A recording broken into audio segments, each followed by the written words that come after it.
Yesus Gembalaku, pimpinanku selamanya. Hantar pada padang hijau dan telaga air tenang. Tuhan Yesus Gembalaku, pimpinanku selamanya.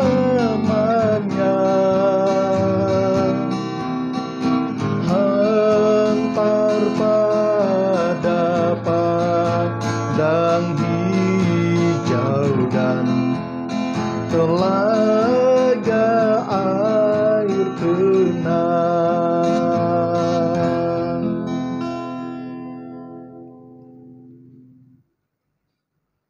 Bapa kami yang ada di surga, Bapa yang kami sembah di dalam nama Tuhan Yesus, Tuhan Juru Selamat kami yang hidup, Bapa yang tidak pernah meninggalkan kami, Tuhan adalah gembala kami yang baik, yang selalu menuntun kami ke mata air yang tenang.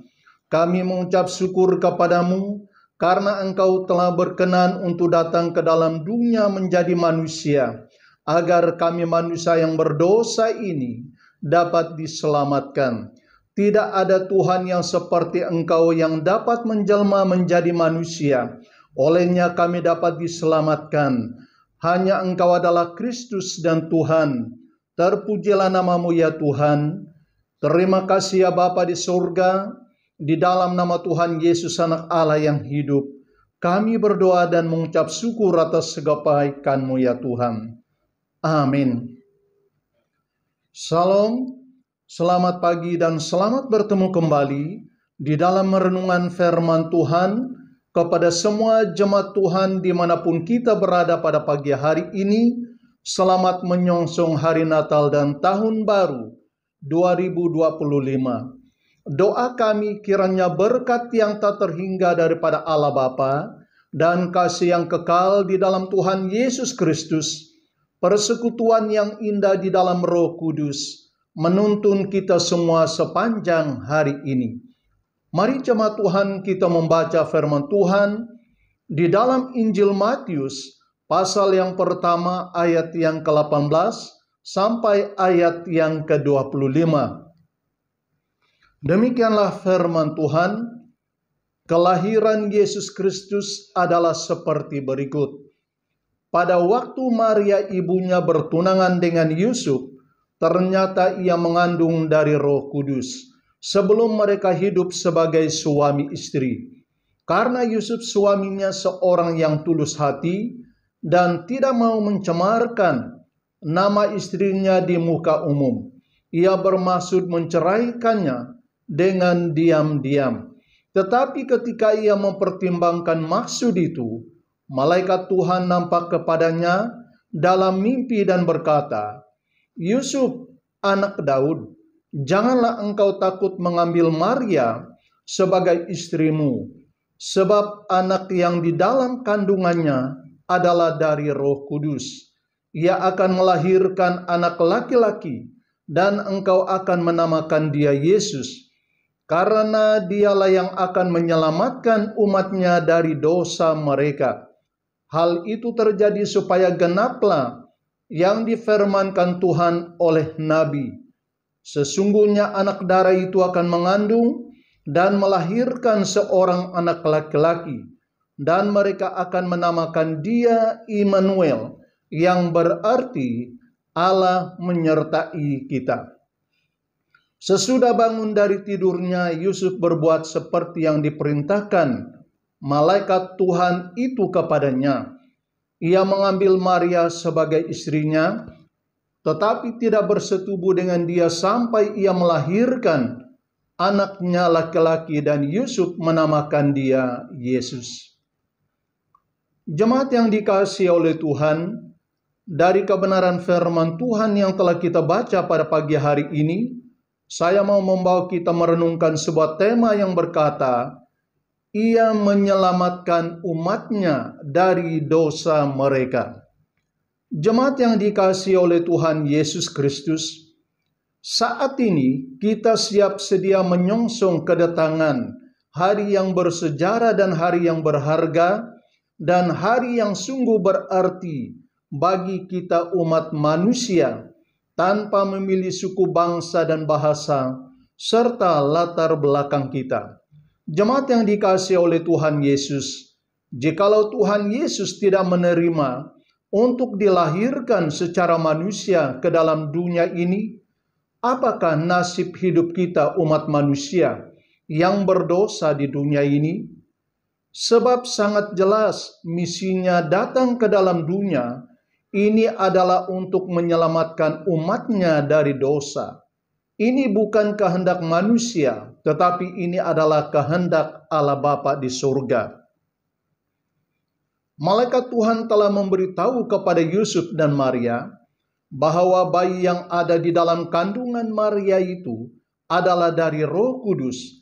Apabila ia lahir nanti, engkau harus memberi nama kepadanya Yesus, karena ia akan menyelamatkan umatnya dari dosa mereka. Dalam arti, tujuan ia datang ke dalam dunia membawa nama yang ajaib ini adalah supaya manusia yang berdosa di dalam dunia ini diselamatkan olehnya dari dosa mereka. Jemaat yang dikasihi oleh Tuhan Yesus Kristus, mari kita melihat pekerjaan yang Tuhan Yesus lakukan sebagai misi dari surga. Yang pertama, ia menyelamatkan kita dari dosa.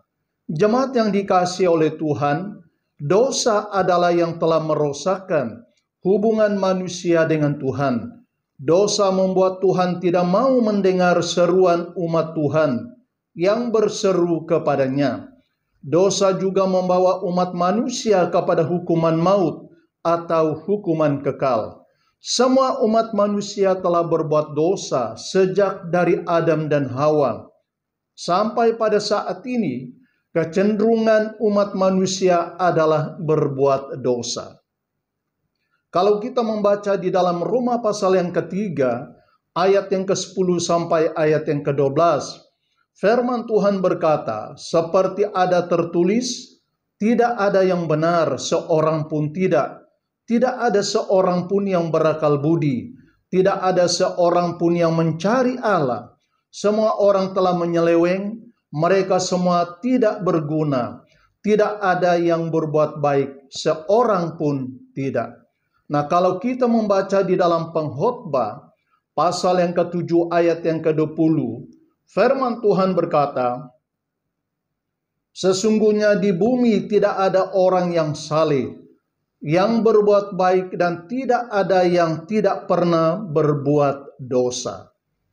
Jemaat yang dikasihi oleh Tuhan, oleh karena manusia telah jatuh di dalam dosa dan tidak hidup di dalam kekudusan lagi, berada di bawah penguasaan dosa yang gelap gulita, maka Tuhan Yesus harus datang menyelamatkan umat manusia dari dosa ini dan memindahkan kita ke dalam terangnya yang ajaib dan menuntun kita terus menerus di dalam terangnya yang maha kuasa.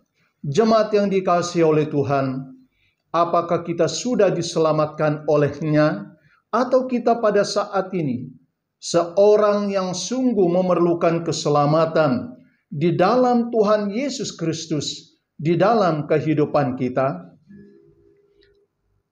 Oleh karena itu, marilah kita datang kepada Tuhan.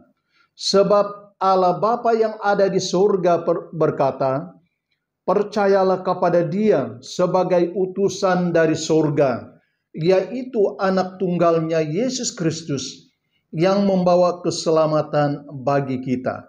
Kalau kita membaca di dalam 1 Yohanes pasal yang ketiga ayat yang ke-23.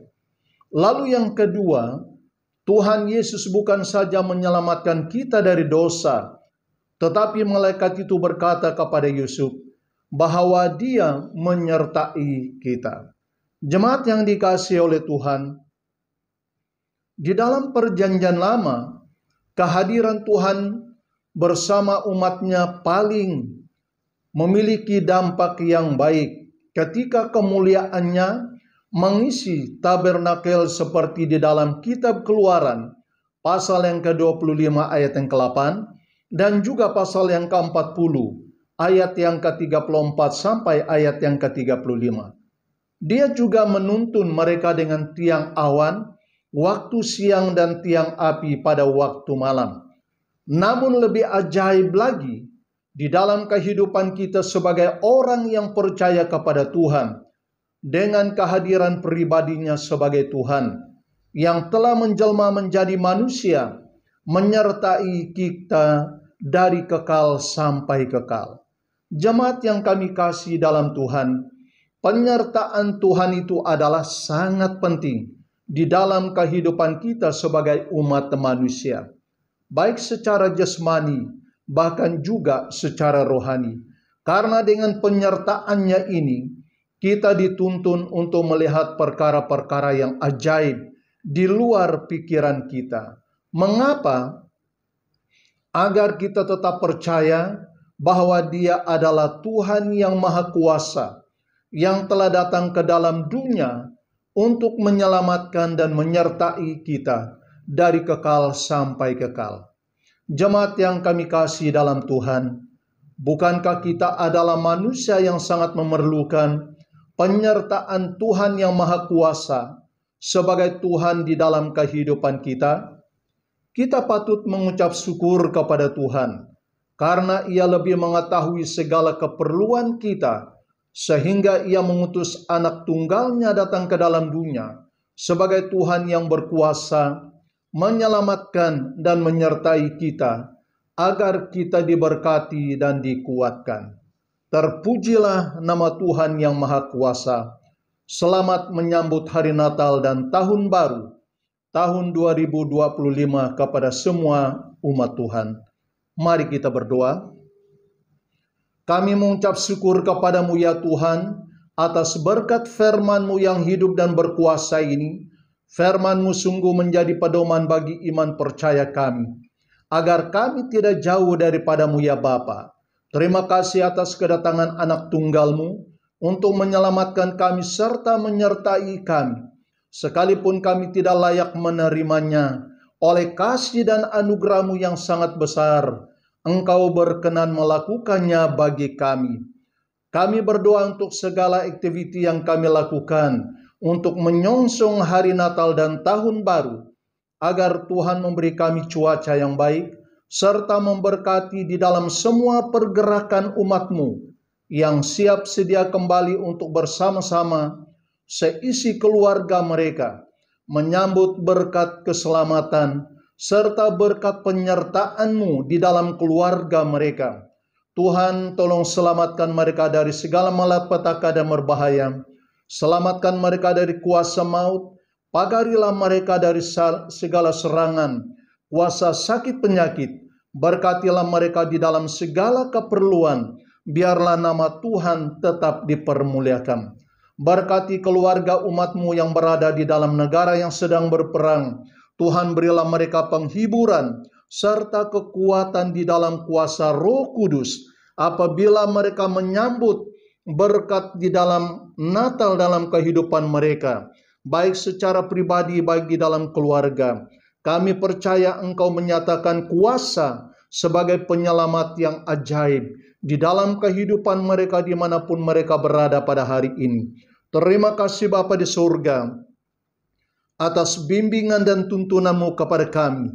Kami diperkenankan menyambut berkat di dalam perayaan Natal pada tahun ini. Di dalam nama Tuhan Yesus Kristus, kami berdoa dan mengucap syukur atas semuanya ini ya Bapa. Amin.